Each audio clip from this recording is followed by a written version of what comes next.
Hello there, and welcome back. Tonight, we're diving into the fascinating world of medieval social customs. Trust me, these people had some absolutely mind-boggling rules about proper behavior that'll make your worst social anxieties seem like a walk in the park. Before we begin our journey, I'd love it if you could hit that like button or subscribe if you're enjoying these historical adventures. I'm always curious about where you're all listening from, so drop a comment with your city and what time you're settling in for sleep. It amazes me how people across the globe are drifting off to these stories. All right, let's transport ourselves back to medieval England, around the year 1350. Get comfortable, because this is going to be quite the experience. Congratulations! You've just awakened in a stone castle somewhere in the English countryside. Your eyes flutter open to find yourself lying on a straw mattress. Not exactly the comfortable bed you're accustomed to. This one's covered with rough woolen blankets and animal furs. The chamber is absolutely freezing. Medieval castles are notoriously cold, with stone walls that seem to absorb warmth and never give it back.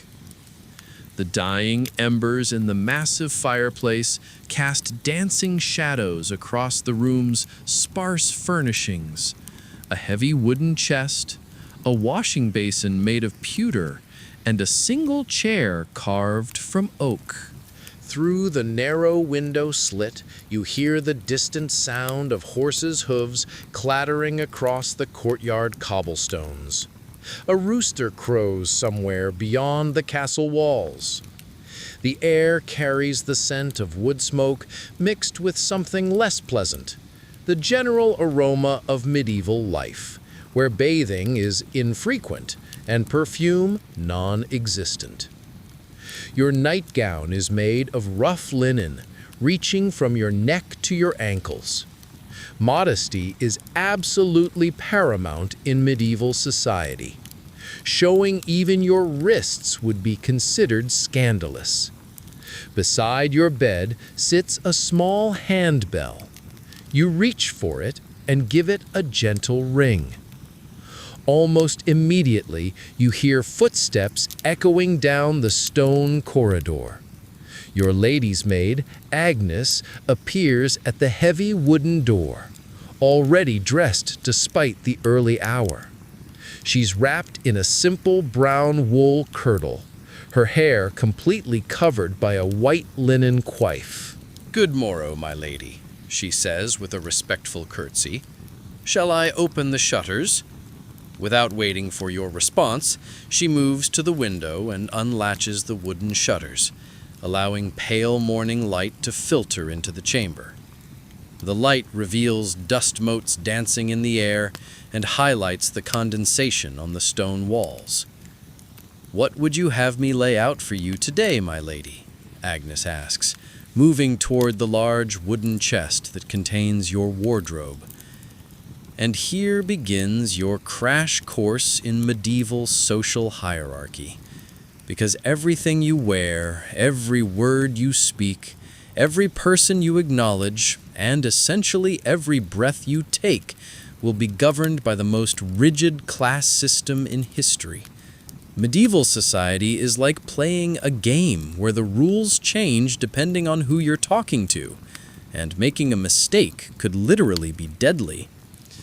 Today, you have prayers with Father Benedict at dawn, Agnes reminds you as she selects a gown of deep forest green wool. Then you must attend Lady Catherine at midday. These appointments aren't social calls. They're obligations based on your position in the feudal hierarchy. Everyone has a place. Everyone has duties. And stepping outside those boundaries is unthinkable. Agnes helps you from your nightgown, which is a complicated process in itself. First comes the chemise, a long linen undergarment that serves as both underwear and protection for your outer clothes from your body. Then the braise, essentially medieval underwear, followed by wool hose that tie to a belt around your waist. Next comes the kirtle, your main dress, made of wool dyed with expensive colors that immediately announce your social status. Green dye comes from plants and copper, expensive enough that only the nobility can afford such rich hues.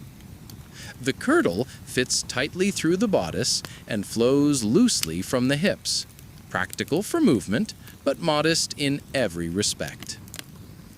Over this goes the surcoat, a sleeveless outer garment that displays your family's colors and essentially serves as a walking advertisement of your noble lineage.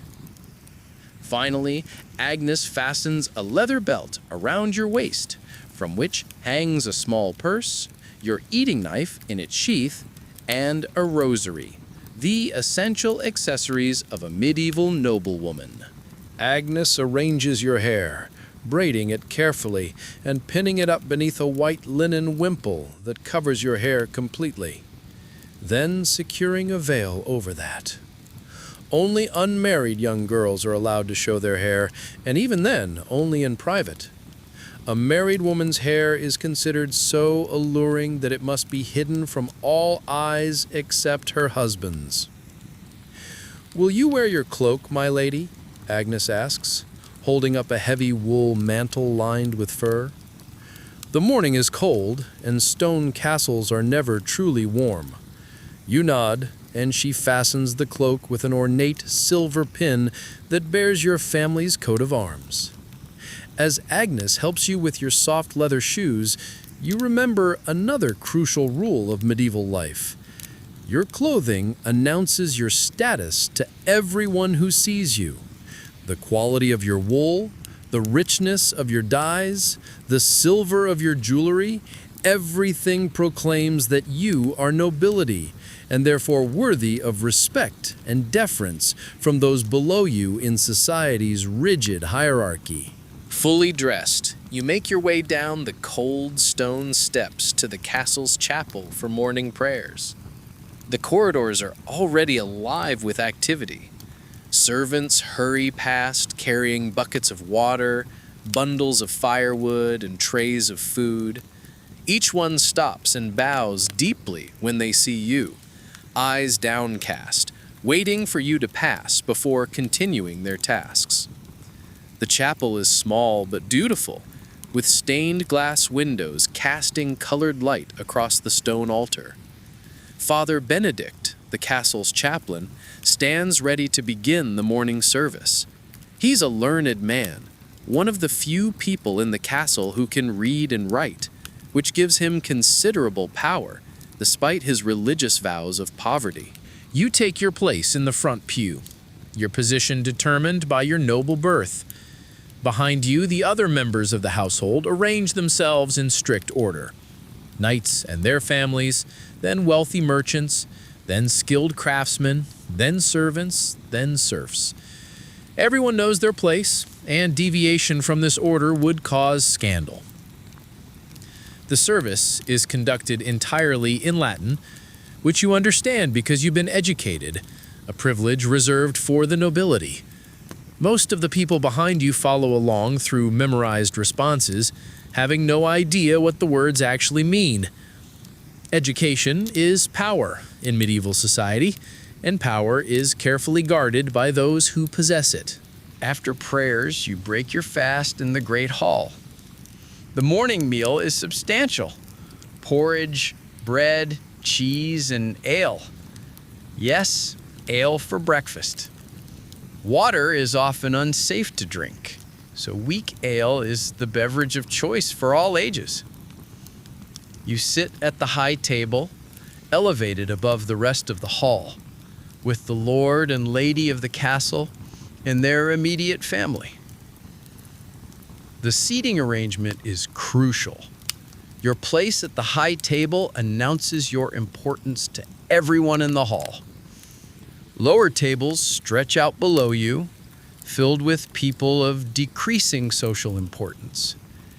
At the very back, near the kitchens, sit the lowest servants, eating crusts and thin porridge, while you dine on fine white bread and aged cheese. "I trust you slept well, Lady Margaret," says Sir William, the castle's steward, using your medieval name with proper deference. "You've become Lady Margaret for this journey into the past, daughter of an important noble family." "Indeed, Sir William," you reply, your voice carefully modulated to show courtesy without familiarity. Medieval conversation is an art form, with invisible rules about who can speak to whom, when, and how. Lady Catherine, your hostess, joins the conversation. "Father Benedict tells me you're well versed in Scripture, Lady Margaret. How refreshing to find a young woman with such learning." This is high praise in a world where most women, even noble ones, receive only basic education focused on household management and religious devotion. My father believes knowledge of God's word essential for proper conduct, you respond modestly. Claiming too much learning would be improper. Intelligent women are acceptable, but they must never appear to challenge male authority. A young knight, Sir Edmund, approaches the high table and bows deeply. "My ladies, my lord," he says, addressing the group formally, "might I request permission to speak?" Even though he's a knight, his youth and lower status mean he cannot simply join the conversation. Everything must be properly requested and granted. Lady Catherine nods graciously. "You may speak, Sir Edmund." "I bring word from the village, my lady. The harvest festival preparations proceed well. The villagers request your presence for the blessing of the grain. This isn't just social courtesy. As the Lord's wife, Lady Catherine has actual responsibilities to the people under her family's protection. The feudal system is built on mutual obligations. The nobles provide protection and justice, while the peasants provide labor and crops." After breakfast, you spend time in Lady Catherine's solar, the private sitting room where noble women pass their days. Here, away from the men, conversations can be slightly more relaxed, though still bound by countless rules.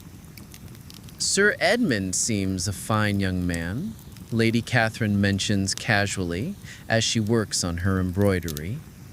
Every word is carefully chosen. In medieval society, marriages are political and economic arrangements, not romantic partnerships. But even these practical unions must be approached with proper protocol.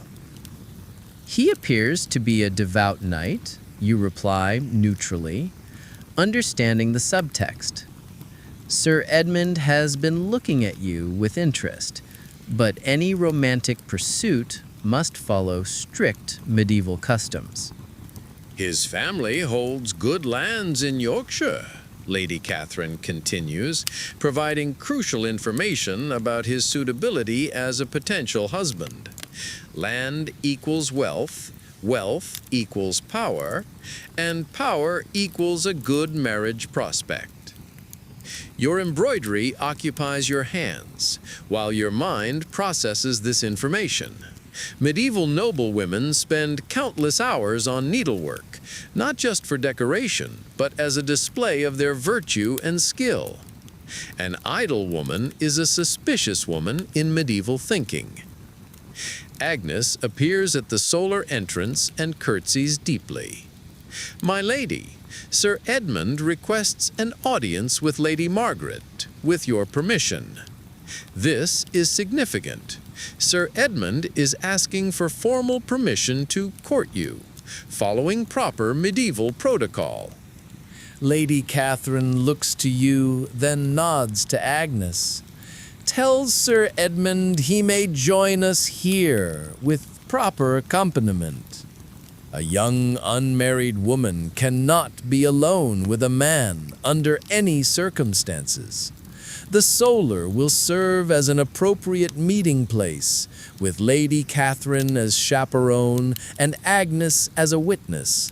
Lady Margaret, Sir Edmund says, bowing formally, I hope I find you in good health. Quite well, Sir Edmund, you reply, keeping your eyes modestly downcast. Direct eye contact between unmarried men and women is considered forward, possibly even seductive. I wondered if you might honor me by walking in the castle gardens, with Lady Catherine's gracious permission and accompaniment, of course. This is medieval romance, formal, public, and carefully supervised. The castle gardens are beautiful despite the season, with carefully tended herb beds and a few late roses still blooming.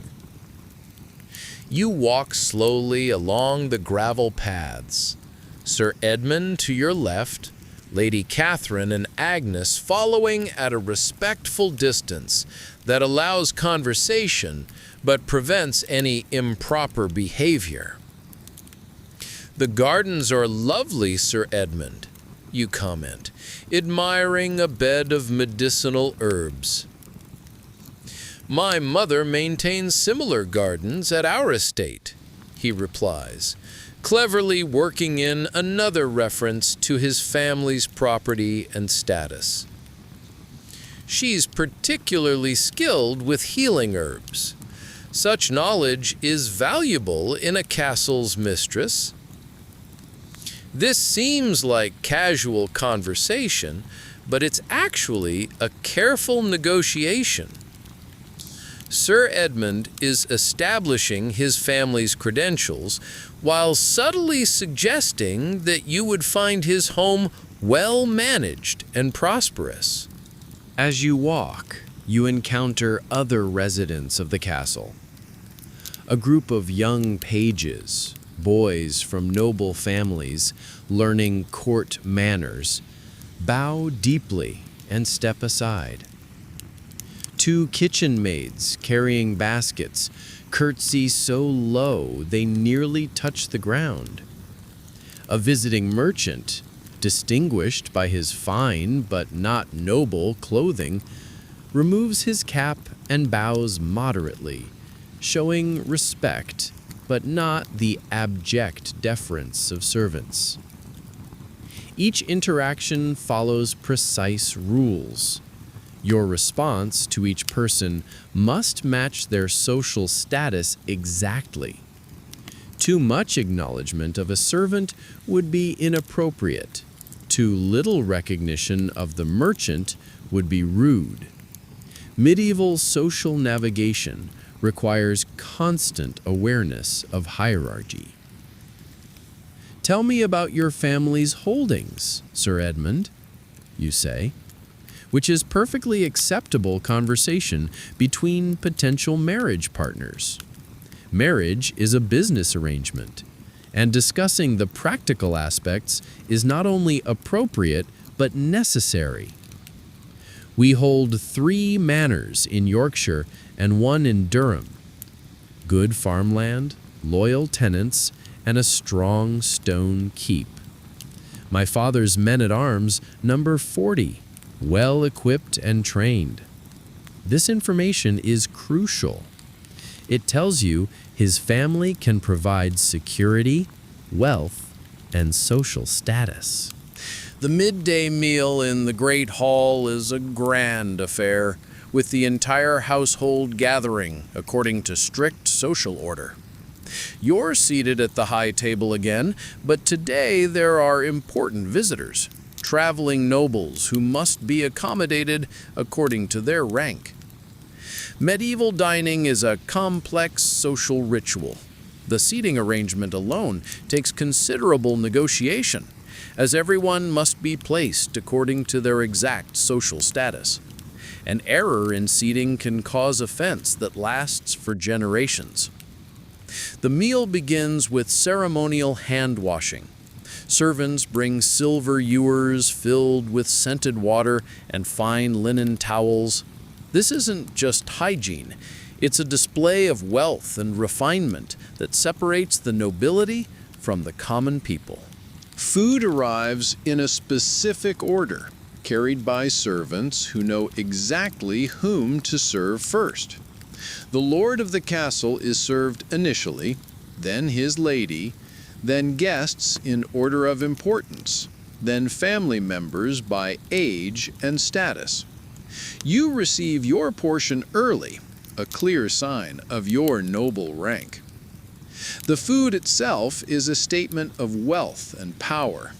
White bread, fresh meat, imported spices and wine, all expensive luxuries that demonstrate the Lord's prosperity.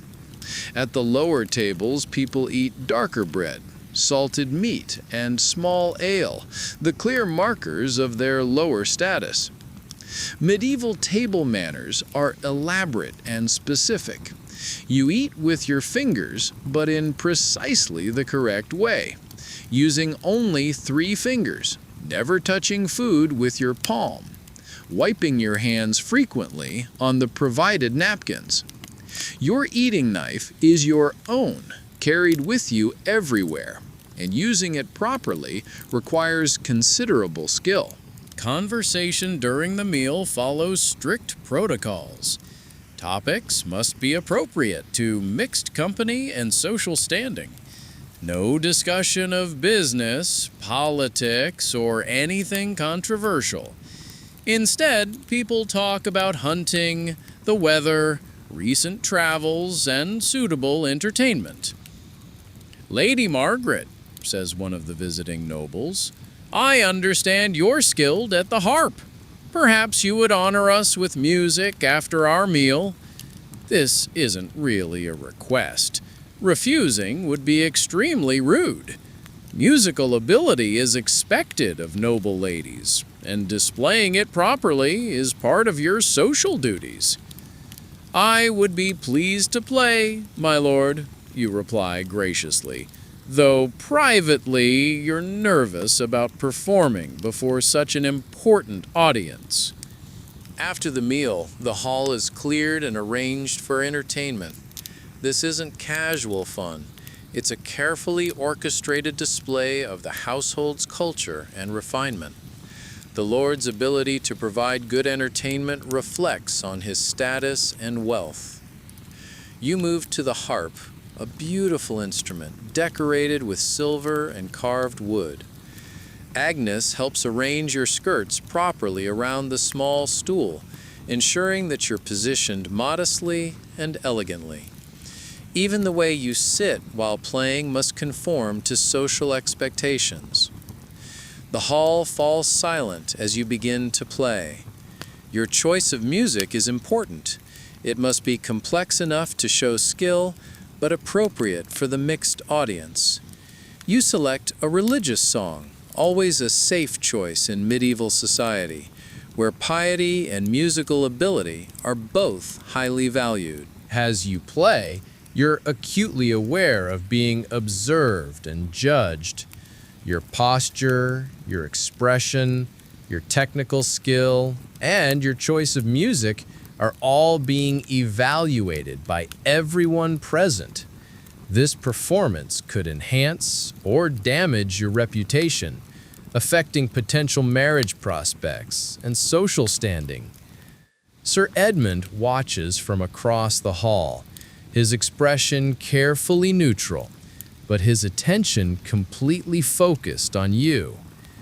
In medieval courtship, public displays of accomplishment are crucial opportunities for potential suitors to evaluate each other. When you finish, the applause is polite and measured. Excessive enthusiasm would be undignified, but your performance was clearly well received. You curtsy modestly and return to your seat, having successfully fulfilled your social obligation. The entertainment continues with a traveling minstrel who sings news from other parts of the kingdom, storytelling that serves as both amusement and information distribution. Then Sir Edmund and other young knights display their skills with sword and shield, showing off their martial abilities for the ladies' admiration. As evening approaches, the hall begins to empty. The most important guests retire to private chambers, while lesser folk return to their duties or shared sleeping quarters. Medieval life follows the rhythms of daylight. When the sun sets, activities wind down. In your chamber, Agnes helps you undress, carefully hanging each garment and storing your jewelry. The process takes nearly as long as getting dressed did this morning. Medieval clothing is complex and valuable, requiring proper care. Did you enjoy your walk with Sir Edmund, my lady? Agnes asks as she brushes out your hair. Servants often know more about romantic developments than anyone else. They see everything, but are expected to remain discreet. Sir Edmund seems an honorable knight, you reply carefully. Even with Agnes, you must maintain proper reserve. Showing too much interest in a man before engagement would be improper. Agnes braids your hair for sleep and helps you into your linen nightgown. The chamber is cold again. The fire has burned low, and stone walls retain no warmth. You'll sleep under heavy wool blankets and fur covers, but you'll still wake to frost on the inside of the windows. As you settle into bed, you reflect on the day's complex social navigation. Every interaction was governed by invisible rules, every word carefully chosen, every gesture loaded with meaning.